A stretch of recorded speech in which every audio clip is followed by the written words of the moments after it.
जी हां दोस्तों, इकरा हसन को धमकी देना बीजेपी को पड़ गया महंगा। उल्टे पांव भागी मोदी और योगी की सेना। अकेले इकरा हसन ने दिन में दिखाया तारे, अखिलेश प्रियंका उतरे समर्थन में। बहुत स्वागत है आप सभी का। आप देख रहे हैं राजनीति का विशेष सेगमेंट खबर और विश्लेषण। मैं हूं जब्बार खान। दोस्तों, बीते 24 घंटों में ऐसी कौन सी स्थिति उत्पन्न हो गई जब इकरा हसन को कथित बीजेपी की सेना से जुड़े लोग धमकियां देने लगे? आखिर इकरा हसन ने ऐसा क्या कर दिया जिसकी बुनियाद पर पूरी भारतीय जनता पार्टी नाराज होकर के इकरा के पीछे लग गई थी? मगर इकरा को धमकी देना बीजेपी सेना को किस तौर पर महंगा पड़ गया?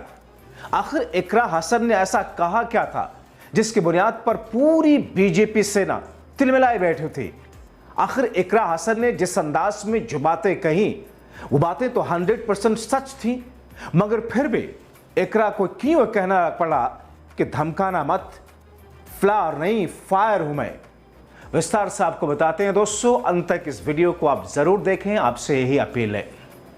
दोस्तों, हमने 2 दिन पहले आपको दिखाया कि इकरा हसन की एक दहाड़, जिस दहाड़ के दायरे में पूरी भारतीय जनता पार्टी उत्तर प्रदेश से लेकर के देश में आती हुई दिखी और घिरती हुई दिखी। वो इकरा हसन जो हर मुद्दे पर अपनी बात रखती हैं, हर मुद्दे पर खुल करके, मोदी हो, योगी हो, कोई भी क्यों ना हो, वो अपनी बात खुल करके तर्कों के साथ में, लॉजिक के सामने डंके की चोट पर रखती हैं। वो अकेली हो या फिर भीड़ में हो, उनके साथ में लोग हों या फिर कहीं विरोधियों के साए में खुद अकेली खड़ी हों, दबती और डरती नहीं है। और यही उनकी यूएसपी है जिसके बुनियाद पर उनके पार्टी के लोग, इंडिया गठबंधन के लोग न सिर्फ बल्कि विरोधी पार्टियां भी उनकी तारीफ और इज्जत करती हैं। यहां तक कि प्रधानमंत्री नरेंद्र मोदी पहले उनकी तारीफ कर चुके हैं। मगर दोस्तों, इकरा की वो दहाड़ थी जिसे योगी मोदी सरकार कम से कम पश्चिमी यूपी में हिल चुकी है, जिसका नतीजा है कि अब कुछ असामाजिक तत्व, जिन्हें कई लोग बीजेपी कार्यकर्ता बता रहे हैं, कहा जा रहा है कि इकरा को धमकी देने लगे। मगर इकरा हसन ने याद दिला दिया कि मुझसे टकराना मत, मैं फ्लावर नहीं फायर हूं मैं। दोस्तों, मेरे सूत्र बताते हैं कि जब इकरा हसन ने राकेश टिकैत के समर्थन में उतर करके उनको बाबा कहते हुए, उन गुंडों को चेतावनी देते हुए आतंकवादी तक बता डाला, तब से उपद्रवी नाराज दिखाई दे रहे हैं। किस तरीके से? सबसे पहले आपको हम इकरा हसन का वो बयान सुनवा देते हैं जो निडरता की एक मिसाल है, जिसने एक एग्जाम्पल सेट किया कि किस अंदाज में सच के साथ खड़ा हुआ जाता है खुल करके। बाबा राकेश टिकैत जी विरोध करने गए, वहाँ पर जिन लोगों ने ये बर्बरता दिखाई, जिन लोगों ने इस निंदनीय काम को अंजाम दिया, वो भी किसी आतंकी से कम नहीं है और उनका हम पुरजोर तरीके से विरोध करते हैं। और दोस्तों, इकरा हसन की दहाड़ जिसके बुनियाद पर और जिसके बाद में किस तौर पर राकेश टिकैत की पगड़ी दोबारा बांधते हुए एक होंकार के साथ नेताओं ने भरी, और तभी अखिलेश यादव ने अपने एक्स पर बीजेपी से जुड़े लोगों द्वारा राकेश टिकैत की पगड़ी गिराने वाले वीडियो को शेयर करते हुए लिखा था, बीजेपी ने किसी एक किसान नेता की नहीं बल्कि हर एक किसान की पगड़ी उछाली। परम आदरणीय चौधरी चरण सिंह ने जीवन भर किसानों के मान सम्मान की जो लड़ाई लड़ी, यह हमला उन ऐतिहासिक कोशिशों पर भी हुआ। इससे गाजीपुर बॉर्डर से गाजियाबाद तक उत्तर प्रदेश का हर किसान आंदोलित है। कोई और भले लाठी का वार और तिरस्कार भूल जाए, सच्चा किसान कभी नहीं भूल गया। निंदनीय, किसान कहे आज का नहीं चाहिए भाजपा। अखिलेश यादव ने यह ट्वीट अपने एक्स पर डाला था दोस्तों। अब दोस्तों, दरअसल वो पूरा माजरा हमने अपने आपको कई शो में देखा कि किस तरीके से पहलगाम आतंकी हमले के बाद में नरेश टिकैत और राकेश टिकैत ने किस तौर पर उस पर मोदी सरकार पर सवाल उठाया। मगर जब देश की एकजुटता के साथ में राकेश टिकैत एकजुट होकर के आतंकियों के खिलाफ हल्ला बोल करने के लिए सड़कों पर उतरे, तो फिर कैसे कुछ हिंदुत्ववादी संगठनों ने उनके ऊपर हमला किया, उनकी पगड़ी गिरा दी, उनके ऊपर डंडे से अटैक किया गया। और तब उसके अगले ही दिन एक महापंचायत का आयोजन किया गया, जिसमें इकरा हसन ने पहुंच करके ऐसी दहाड़ लगाई जिससे तिलमिलाए थे भारतीय जनता पार्टी से जुड़े लोग। और कहा यह गया कि उसी के बाद बीजेपी से जुड़े लोग और कुछ ऐसे असामाजिक तत्व उनको धमकी देने पर उतारू हो गए, बिना ये जाने समझे कि वो कर क्या रहे हैं दोस्तों। और ऐसे में इकरा हसन उनको फिर से चेता रही है कि मैं फ्लावर नहीं फायर हूं, सोच समझ करके पंगा लेना, वरना लेने के देने पड़ जाएंगे। और दोस्तों लेने के देने पड़ गए। भारतीय जनता पार्टी के ऐसे कई सारे कार्यकर्ता और नेता जिनके ऊपर आरोप लगे, पुलिस में शिकायत भी जारी, कहा यह जा रहा है कुछ अज्ञात लोगों के खिलाफ में शिकायतें दी गई हैं और पुलिस कुछ ऐसे लोगों को उठाने का जतन भी कर रही है। तो दोस्तों इकरा हसन के एक हुंकार पूरी भारतीय जनता पार्टी या यूं कहें कि मोदी और योगी की सेना पर भारी पड़ती हुई दिखी। और जब इकरा ने उस वक्त हुंकार लगाई थी, उसके बाद में राकेश टिकैत के साथ हुए दुर्व्यवहार को लेकर के देश के सबसे बड़े किसान संगठन के अध्यक्ष ने सरकार को चेतावनी दी थी। नरेश टिकैत ने कहा था, बाबा जी एक जन आक्रोश रैली के दौरान छोटे टिकैत साहब पर धक्का मुक्की हुई है, उन पर एक डंडी द्वारा प्रहार भी किया जा रहा है, वीडियो में दिखाई दे रहा है। किस तरह का ये घटनाक्रम आप मानते हैं? घटनाक्रम का कल को लग जाएगा पता। कल को वही जो ऐतिहासिक मैदान है, जब भी किसानों के मान सम्मान को कभी ठेस पहुंची, तो परीक्षा की घड़ी है किसानों की, मजदूरों की। कोई किसी पार्टी किसी मजहब तक किसी की कुछ हुआ नहीं है बातचीत, प्रतिष्ठा की बात है किसानों की। और कल को वही मैदान है जो ऐतिहासिक मैदान है, उसमें निर्णय लिया जाएगा। हम अकेले कोई निर्णय नहीं जा सकते। हम अपने इतिहास पे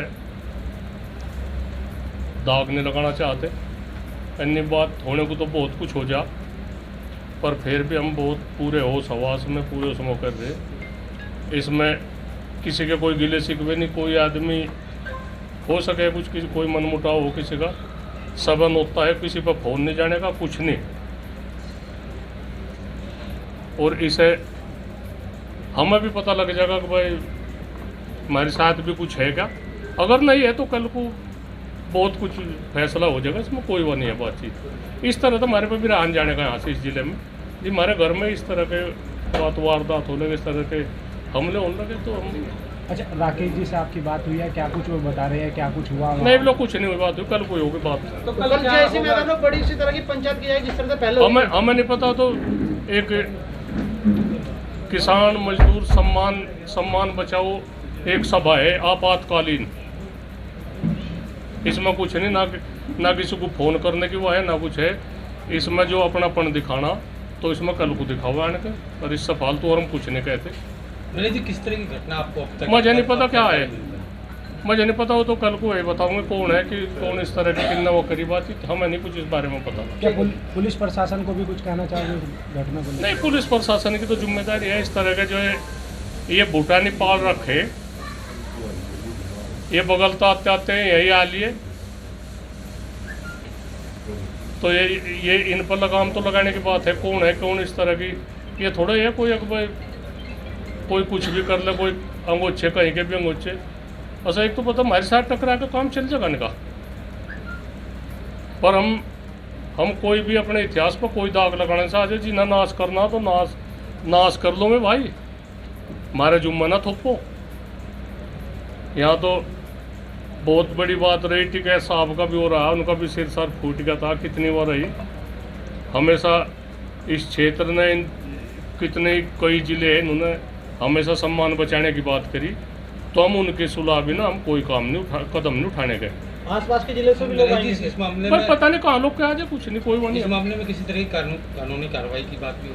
नहीं, हम इतनी बुझदिली कि हम क्यों करें, वो तो प्रशासन की बात है। मैं अपने आप करो भाई, हम तो सक्षम है उसमें, हम तो कार्रवाई तो पहले भी सक्षम है, पर हम कोई ऐसा कदम नहीं उठाते कि भाई नहीं है कार्रवाई तो कमजोर आदमी करे, हम कमजोर थोड़ा ही है, पर एक जिम्मेदारी है, जिम्मेदारी की वजह तक हम कमजोर हैं। हम कमजोर नहीं, हम ये हमने अपने मन में तो निकाल दो, अपने मन में तो कोई भी आदमी ऐसा सोच रहा हो अपना बहम निकाल दो, पर जिम्मेदारी हम बहुत बड़ी जिम्मेदारी है, हम कोई भी कदम ऐसा नहीं उठाते। बस ठीक है जी। बहुत तो एक ऐसी स्थिति दोस्तों जब संभल के अंदर उस सीओ अनुज चौधरी पर गाजगिरी है, उसको वहां से हटा दिया गया है। मुसलमानों में एक तरह का जश्न और सुकून का माहौल है की भावना है। ऐसी स्थिति में जहां पर किसानों के साथ में हुए अत्याचार, जिसमें प्रधानमंत्री नरेंद्र मोदी के जरिए लाए गए 3 कृषि कानून के खिलाफ में किसानों ने हल्ला बोल किया, मगर दिल्ली के अंदर उन्हें घुसने मोदी शाह की सरकार ने नहीं दिया था। 700 किसानों की जानें गई थी और सबसे बड़ी इंतहा तो उस वक्त हो गई थी जब केंद्रीय गृह राज्य मंत्री के बेटे ने किसानों के ऊपर अपनी थार गाड़ी चढ़ा दी थी दोस्तों।